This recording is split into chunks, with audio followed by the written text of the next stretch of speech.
Welcome to Health Professionals Outside the Box podcast.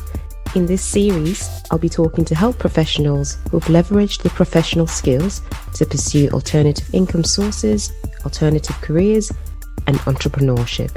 We will gain insight into their motivations, experiences, and challenges, and learn how we too can carve our own path to finding purpose, fulfillment, and financial freedom. I'm your host, Fee. Thank you for listening. Welcome back to this episode of the podcast. You will hear some background sounds on occasions, and that's because my guests' children were playing in a different room at the time of recording. Joining me today as a guest is Dr. Folake Yusuff. She is a GP. She runs a serviced accommodation business and helps investors acquire passive income from property. Dr. Yusuff, welcome. Thank you, Fizzy. Can you tell us about yourself and your professional background? So I'm a GP. So I work in the Midlands area, and I work as a locum actually because it just gives me that flexibility with time, and I'm able to do other things in between, especially looking after the kids. I also invest in property, so using the serviced accommodation, which is like a short stay strategy to earn an extra income for myself. Okay. What inspired you to start your business and what types of clients do you serve? So what inspired me was mainly, about around work. I found out I was spending a lot of time at work, and I saw that this was something that was going to go on well into my 60s, and it wasn't going to get any better. And for that reason, I started to think of other ways where I can improve my income. One, to be able to have a pension pot for myself in the future, so I have that choice to retire early should I wish to. Also, I could reduce the amount of hours I work and be able to spend more time with the kids, which is essentially why I got into property investing. There are other ways of investment and earning money, as you probably know from your other guests on the podcast. But I particularly choose property investing mainly because of the equity growth and the cash flow. How long have you been running it? So we started the short stay accommodation in October 2019, and so far we're still going on. Okay. What type of clients do you serve? So mainly we serve, I'll just explain it a bit to you, so just for people to understand the structure. So it's serviced accommodation basically is like a short stay. So similar to what people do on Airbnb and Booking.com, where you have, a house and then you let it out to guests and you charge them a nightly rate. So I focus mainly on contractors who are working away from home, and they tend to stay longer than the holiday guests, because holiday guests, they stay 1 night, 2 nights, and then they go, and then you have to get another set of people in. With contractors, you get a longer stay, basically, which is why I choose those clients. Also, they are more focused. They come for work, they do what they have to do, and they go. The holiday market is very versatile, depends on who you get. And obviously, as we now know, with the COVID-19 situation, that market has totally dried up. So it was a good thing that we chose that market. So how has COVID affected, or has it affected the business, your business model? Yes, it has, definitely. Because we use because the serviced accommodation, obviously we charge per night, and we try and get an occupancy of at least 50 to 60%, but the sweet spot is about 70 to 75%. So the way we do it is we get the contractors in the weekdays, and then we get holiday makers in the weekends, because obviously contractors have gone back home. So our weekend market got totally dried up. So really, you can't, obviously then you're only banking on the weekdays, where you then have to struggle to fill the accommodation through the week. We are still continuing the model, because we've tried to adapt it depending on what the lockdown rules are saying. So now contractors are able to come. But the first lockdown, you couldn't even get contractors or anybody, because nobody was actually working at all. And the different strategies for our marketing to try and get people, look at what the news is doing, look at who's allowed to move, and then try and target those kind of people. So yes, it has affected us, and we're just having to double down on our marketing to try and get those contractors where everybody's turning to now. But also with business, the important thing is to be able to react to whatever is going on and be able to diversify. So that's what we're trying to do now. So we're trying to move to a different strategy altogether because we don't know how long this lockdown is going to last. And do you manage your properties yourself, or do you outsource a letting agent or property management company to do that? So we, so I've been saying we because we're two of us in the business. So myself and I've got a business partner. So he does most of the operational things. Because obviously, as a doctor, it's a lot of work to do to try and manage guests, go and do the changeovers, make sure things are working okay. So he does most of the day-to-day, making sure that things are running smoothly. We have got a team of people who work for us. That we've got, cleaners, and we've got a laundry service who come and pick up the laundry and supply us every week. So we've got all that outsourced anyway. But as well, it just works well for us because both of us can then, rub minds together to be able to take business forward. Also, we didn't both start with any business background. So as we know, starting up a business can be a very, challenge, shall we say, when you're just starting out. So having somebody else in the business helps because then we can rub minds together and we can, help to motivate and support each other. You mentioned that you didn't have any sort of business knowledge prior to starting your property investment. Did you engage any sort of coaches or mentors or speak to other colleagues maybe that were doing similar things? Yeah, so, well, when I say I had no business knowledge, to be honest, I did, but it was a little bit, so I schooled in, I did my medical degree back in Nigeria, and back home, you get people tipping into bits and bobs. So I used to do, different things, baking, selling, things and stuff like that. But it wasn't anything, formal. It was just something on the side. So it was what we call a side hustle, using that term. So coming into property, I wanted it to be a proper business, something that I could do, something I can scale up, something that, I genuinely, that was my genuine intention. Also to be able to get to the point where I can help and motivate other people, other professionals as well who want to come into, learn about property investing. So I thought to do it properly. And property investing is not, it's not, if you just wanted to buy just one house down the road just because you just wanted to invest some extra money you had, yes, you could just, buy the next house, put a tenant in and just go to work and hope everything works out okay. But because this is something I am looking to build and scale up to a large scale, yes, I did go in for training. So I went for property training to learn about the strategies, because with the serviced accommodation, it's a combination of property investing and it's also a business as well. So it has to work. You have to know both of them for it to work. Sorry. So I did go for training. So I went for property investing training, which I still do, and I go for networking as well, as many as I can fit in a month to be able to meet other people and to rub minds. And I'm also on a business mastermind as well. So we meet monthly. You have goals and targets, and then you get that support to move you on, going on forward. Because business is so many facets to business, and there's just so much to know. We often hear that, property investment is passive, but how passive is it really? Well, it depends on how passive you want it to be. So it's a balance between how much time you have and how much money you have, basically. So the less money you have, to be honest, the more time you have to put into it. So if you've got a lot of money and you're happy with less returns, you can actually just get everything outsourced and systemized as much as possible. But that requires a bit of money as well, because then all those people that you're employing, you're either having to pay them a salary or you're having to pay them a commission. So it can be passive, but to be honest, if you want to build it up, you have to be involved in it to some extent. So again, as I said, if you just wanted to have one or two extra houses, hand it over to the letting agents to manage, then it becomes passive because they just get the tenants, do the changeover, they charge you the 10% and they give you the rest. But if you wanted to build a portfolio of properties, you need to understand the strategies. You need to understand what's going on in the property market, in the financial market. You can outsource some things. Obviously, you can't do everything by yourself. So, so some things will be, outsourced depending on what you like to do. And then some other things you just have to know how to do yourself. personally, I would say yes, for a professional, you want to leverage, which is the term that you use for the passive investors. You want to leverage as much as you can if you want to, if you want to keep your career on the side. It can be passive.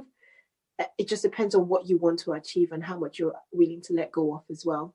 So it sounds like you have to sort of decide from the start what your objective is. I guess that's the point. You need to have a goal, what you want to achieve. On the flip side, though, some people, when you meet some people, that single decision, it paralyzes them and stops them from starting. So yes, it's nice to have a goal, but at the same time, you can start and build your goals as you go along. So it could work both ways, and I wouldn't say spend a whole year trying to say, oh, this is the perfect goals, because goals will always change. So for me, for instance, with the serviced accommodation, my goals for this year were totally different, and COVID has come and just hit that off, and pushed me off into a different tangent altogether. So you would always change, and if you say, oh, this is what I want, and then you just keep going at just that thing without looking around and taking everything going around you into consideration, then you might just find yourself going down the wrong road when you could have actually made an easy road for yourself. So it's a lot of flexibility, to be honest. Yeah, sure. What examples or forms of property investments are they? So there are quite a few of them. So you've got the strategies. Okay, so they've got the strategies and you've got the tools to get the properties. So people mix them up quite a bit. So the strategies themselves are what do you do with the property when you've got them, and the tools are how do you get the properties. So what you do with the properties, so you've got the single buy to let, so the typical, I have a 2-3 bed house, I rent it to a family, and I get my rent at the end of the month. So that's a single buy to let. Going on from there, you've got the multi-let, so the HMOs, house in multiple occupation, where you rent out by the room. So like the student accommodations are the very common one, but you've also got non-student HMOs as well. You've got the you've got the service accommodation, which is the one I'm doing, and then you've got the commercial properties as well. So those 10 that, broadly speaking, I think I've gone through most of them. Is the main, common ones. You've got the tools which you use to get them. So you've got lots of various tools. A few of them are just simple buying. So I have the money, I go to the person, I buy my property. But there's a one that is getting quite common now, which is called the rent to rent, which is what I do. So you rent from a landlord, and then you use the property to do something else. So like the serviced accommodation, so we get that on a company let. And you've got the HMOs as well, because you can increase the income, thereby you can afford to give the landlord their rent, and then you can keep some for yourself as well. A lot of people are finding that that's an easier way to start into property, because a lot of us cannot save up that much money to actually buy, or it takes us forever trying to save that money. You have to work so hard for so many years to be able to get the deposit and hope nothing else comes by the way to take that money off you. With the rent to rent that you've just mentioned, how would you find the landlords? Would you then have to source those landlords by yourself? Yeah, you can do. So you can either source them up by yourself, which with different marketing campaigns. Social media is becoming a big one of trying to get landlords as well. You can get them through letting agents and estate agents as well. So speaking to them, saying this is what I want to use it for. It sounds easier than it actually is. Sometimes it's a lot of convincing people to say, look, this is what I want to do, because some landlords or other people think it's a bit of a scam. What are you talking about? So you need to be pretty confident when you go out to talk to people. Networking, so there are lots of property network meetings as well. So networking is another big one, or all these other masterminds like where and you're talking to people about what you do. Oh, that's actually a very good plan. Or I've got this house in blah blah blah, and the tenants is I'd like to try it on this, and I think it's you need to obviously know that it's a good location as well. Lots of other legalities that you have to go through, making sure the house is compliant with the business you want to do as well. So so rent to rent is becoming a big one. There are so many other what they call no money down, but really they're actually low money down, because there's nothing like no money down strategies that you can go through. There are lots of books people can read if they want to. There's something called there's a book called Property Magic by Simon Zucchi, which goes through a lot of these strategies. There's House Arrest by Rick Gannon. There's a doctor, actually, Lafinda. She wrote a book called Property Investing for Doctors, which I found I started with, actually. So that's another one, because there's so many strategies, there's so many things to get your head around with property, and to be honest, you can get really overwhelmed with knowing everything at once. Sounds like it. I guess the other reason maybe why people may be so skeptical about the rent to rent is it almost sounds like subletting, doesn't it? Yes, yeah, But I can absolutely. see that there's a difference. There is a difference, and there is a difference. So as soon as you tell a letting agent that, they say, that's subletting and it's illegal. It's illegal if the landlord doesn't know about it. So one, the landlord needs to be on board. This is what I want to use your property for, and they need to agree to it. Secondly, you need to have you're taking it on a company let agreement. So you're not taking on a normal assured short hold tenancy, which is the AST that you normally rent a house on. So you're not using the normal agreement that the letting agent wants you to use. You've agreed with the landlord, this is what we want to do. You're going to change the contract that you're going to use so that the contract is fit for purpose. Also, there are other things that you need to be doing. So making sure the mortgage company as well is in agreement with that, what you want to do, as well as getting yourself obviously protected with liability insurance as well. That's useful to know. How about with so much uncertainty at the moment with COVID and the prospect of a double dip recession in the UK, yes, and concerns about the future economy? What advice do you give to people considering investing right now during the pandemic? Okay, so as a general rule, there is always a strategy for every economic climate. So it's understanding what strategy you want to use, making sure your strategy is recession proof, as they say. So if you go out to buy, for instance, so I'm going to buy the single let, I think money is brilliant. I don't know whether the price is going to come down or go up. One thing would be, if you're doing your numbers, make sure you factor in the fact that the prices might come down, especially with your mortgage as well. The rates might go up. But for me, the most important thing, if I'm buying, is I'm really going into it for the long haul. I'm not going into it for the short term. So yes, if there's a dip, as long as I'm keeping it for the long term, my rent is going to cover the mortgage. I'm not really worried what happens this year or next year, because I'm looking at this for the next 10, 15 years anyway. So really, what happens now, I'm less worried about.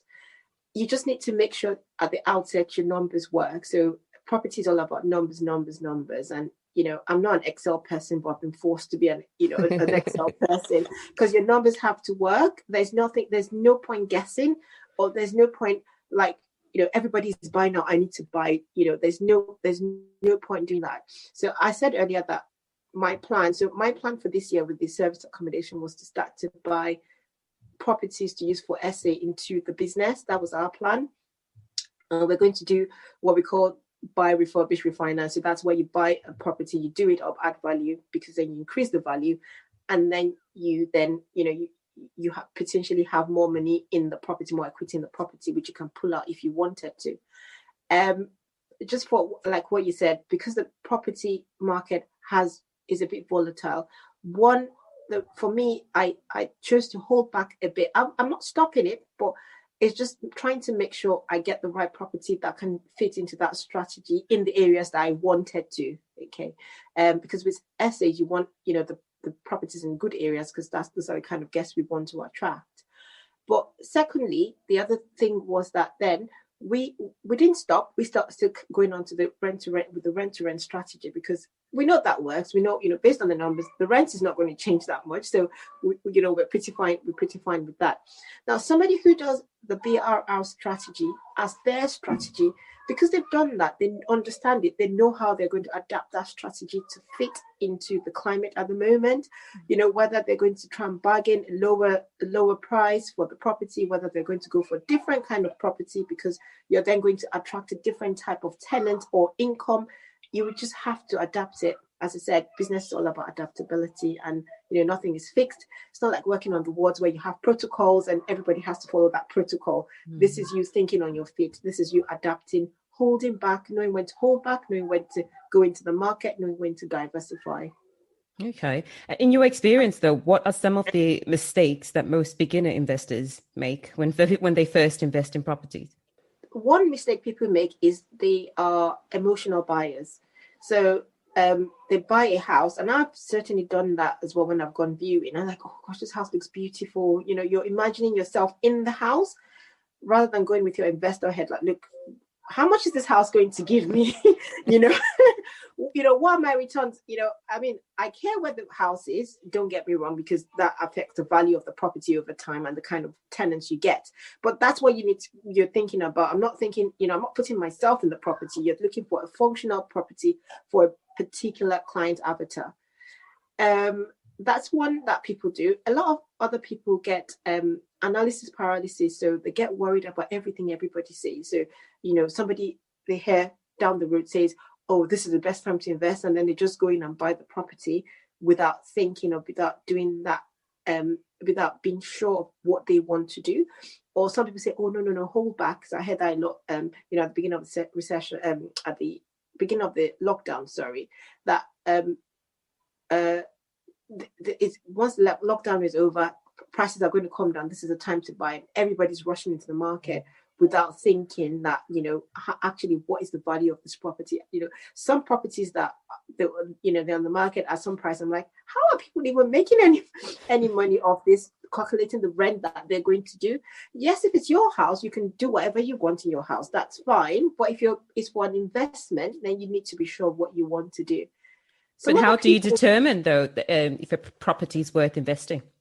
It depends on your strategy. I think that's the main thing. It depends on what you want to get. So it goes back to what we said from the start. What are your goals? So if my goals are, I just have this money in the bank and I just want to invest it in something, make sure it's, it's washing its face, getting, increasing in value over time, then I'm less worried about it. But if my goal is that for every property I invest in, I want to make X amount of returns per year, then you then need to look for properties that will fit into that bracket. So it just depends, how much do you want to earn? Well, it depends on everybody. There's no fixed amount of money that you need to earn on the property. We're all going to go into for different reasons. So it just varies. It really varies. But I think the last thing for me in terms of mistakes people make is they don't get themselves educated on what they want to do. They listen to other people's advice, and it's poor advice basically. If you get free advice, then it's worth every penny basically. I've been on forums where people were saying, oh, I wouldn't even go into HMO. It's a landmine. There's so much legislations. You can get, I said, look, don't say that. There are people who are killing it in HMO. You just need to understand how to run a proper HMO, or find somebody that can run it for you who understands the legislation. So get a management company, which means you then have to part with, I think it's about 10% they get to take, which I think it's peanuts for the amount of work they do. They're going to make sure that the right tenants are there, the right legislations are in place, and then you can be that passive investor and not be worried about it. So people should get educated, basically. As I said, there are books people can read. There are lots of podcasts now. Unfortunately, Homes Under the Hammer is not an education. So, go for networking. The property magazines, I wouldn't say, spend so much money to go for courses, but if that's what you think you're going to get value for, then go on courses. But there are cheaper ways of getting education, but at least understand what you're doing. There are lots of Facebook groups as well. People have learned a lot from Facebook groups, at least to get the first few properties, and then they invest to go for courses as well. So people do need to get educated, understand where they're going. I won't, don't say, oh, Fola has come to say she's going to give me 15% of my money. Here you go, and then their expectations are really high. They don't understand what it involves in property investing. And then as soon as there's a little bit of a hitch, they say, oh, no, she's, I'm being scammed. But that's because you don't understand the strategy. You don't understand that it's not 100% secured. Basically, things go wrong, things get delayed, and you need to understand what risks you're taking as well. When people seek your services to assist them with finding properties, do you also offer other services such as investment, educational, or mentorship packages? So far, I've only just gone with helping people invest in property. I had one person who inquired, which we're happy to do. So there's something people call learn and earn. So you can invest but then we take you through what we're doing so you understand where we're going. But most of the people I'm investing with at the moment are people who've done courses, but they don't have the time to do it. So they know about it. They understand what is going on. They have some property knowledge, just they don't have the time, which is fair enough. If it's somebody who has no knowledge about property, usually I tell them to, have a bit of knowledge, understand what it entails, or I would rather, let them understand. But I think it's easier when they know it from a third party. So it's not they're not learning from my views. They have an independent, objective view of what is happening and how their money is being used. All right. Okay. And then you become a mentor afterwards, I suppose, after the past. I have not gotten to that stage yet. Yeah, I don't know if it's a confidence thing, but I don't feel that I have enough knowledge to become a mentor. I mean, if you want to ask me questions, I'm happy to direct people. I've got lots of people sending messages on Facebook. I've never ever met them before, but they just feel they identify me and they ask me questions. I'll say, fair enough. We book a call, we have a chat, and this is what I know, this is what I'll advise. For me, it's what I enjoy doing is everybody on reflection when I started. Well, for me, on the reflection when I started, there are things I could have done differently. And if I can pass that on to somebody so they start at a highest level, that will, I feel better about it. I don't need to charge them for that. It's an experience which I'm happy to share. So, I want to start in property, this is, I don't know what to do. These are my challenges. And I'm happy to just share that. This is what my challenges were. This is where I feel you could benefit. And these are the kind of things I feel you can do. So that kind of thing, yes. But paid mentorship, I don't quite think yet. Maybe in the next few years, but not yet. I need to sort myself out first. For those that aren't really keen on directly investing in a property, I understand that there are indirect ways of investing in real estate, such as real estate investment trusts. Yes. You're aware of them. Yeah. So they're also known as REITs. So for those that don't know what REITs are, they are companies that invest in properties to generate an income, and they are listed on the stock exchange. So if the company generates income, it is paid out to shareholders in the form of dividends, right? Yeah. What is your view on those, on REITs?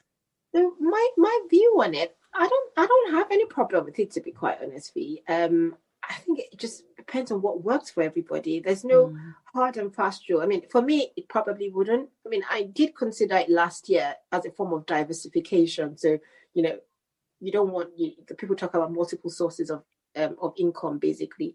And I thought, at least if you put it there, somebody else is taking the risk, and But then I thought, well, if I put my money there, then I can't put it in my business, and I know how much returns I can get on my money. Whether that's a small mind thinking, I don't know. But to be honest, if that is one way of earning money, which you potentially would get better returns than just leave it in the bank. At least it's doing something, So you've got those ones. You've got those ones. You've also got the peer-to-peer lending, so on the property sites. So I get this property now, and I need to raise money. So like there's somewhere called Crowd Property. There's simple crowdfunding. There are quite a few of them around. And then I just list it on their site. So they market it. I'll do some marketing. They will get people. So you have X amount of money will be X amount of shares for this property. You raise money from hundreds of people. They take up all the administrative tasks, but at least you have a middleman there who is sure that your money, who tries to ensure that you're following the FCA rules, so that's the Financial Conduct Authority rules, and they're making sure that the money is going into the right place, so that and you do regular updates and stuff. So that is a simple way of getting into property if you want to be that passive investor that you were talking about. And if you go on those websites, they have all the different properties, what returns you're going to get, how soon are you, how the length of time that they're going to loan the money for.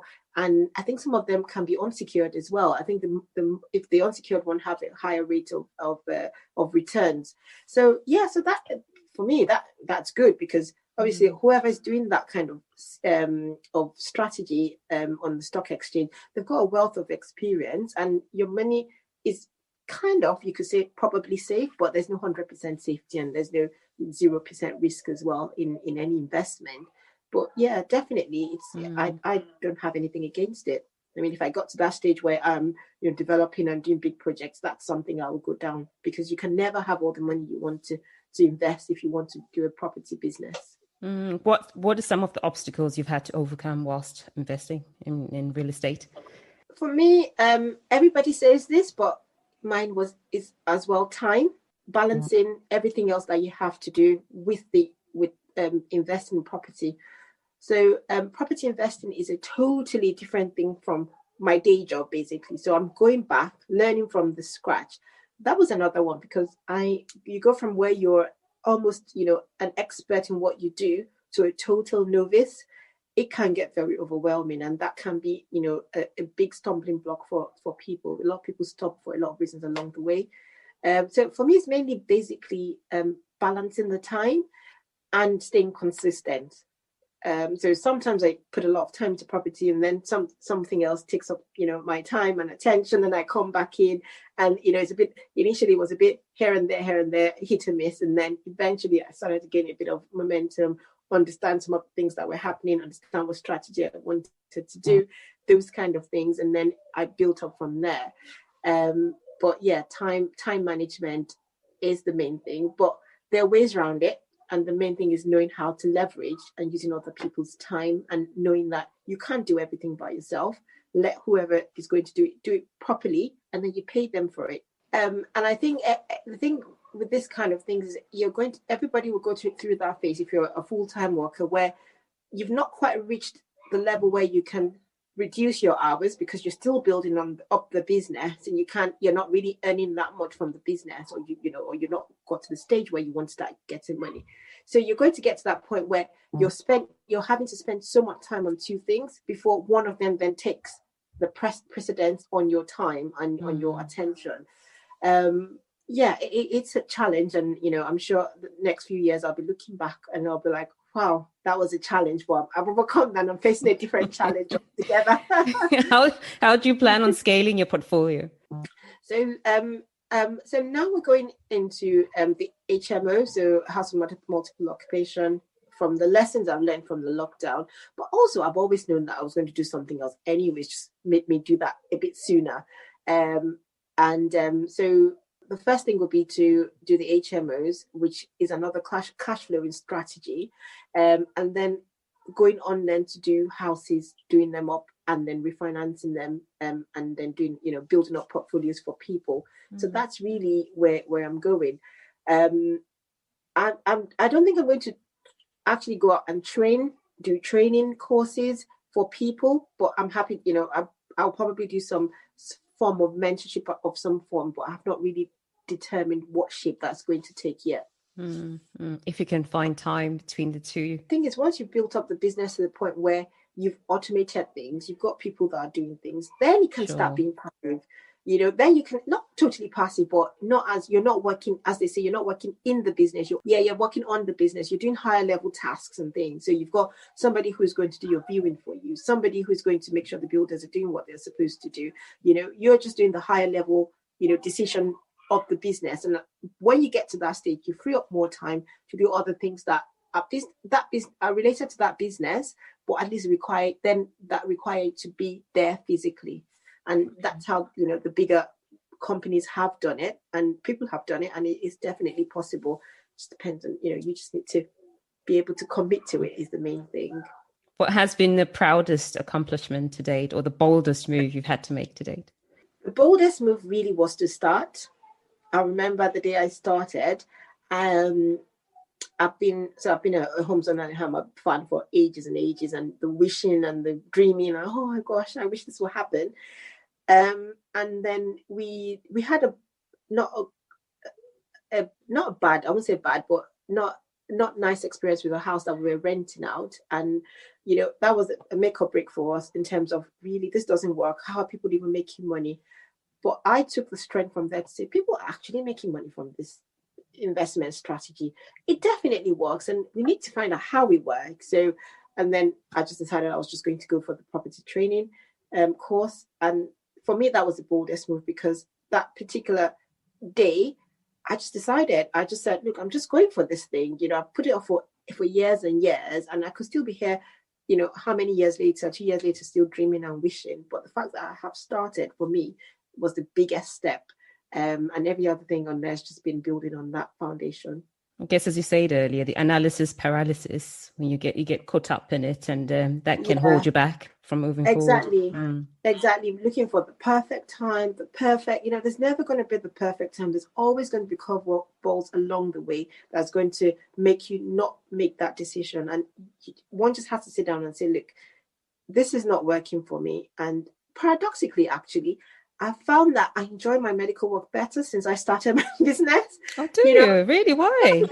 I think because I feel more fulfilled. I'm doing something I really want to do, and I'm not putting all my. I feel like I'm achieving something, and all my. I'm not putting so much pressure on work that much in terms of how much income I make. I'm not picky at work because I know I've got something else, and I've got a plan, and I've got, it just, I don't know, I've just been a happier person, basically. I think it's also with medicine, you can't be too creative, because if it doesn't work in the protocol and something happens to the patient, you're in front of the GMC, basically.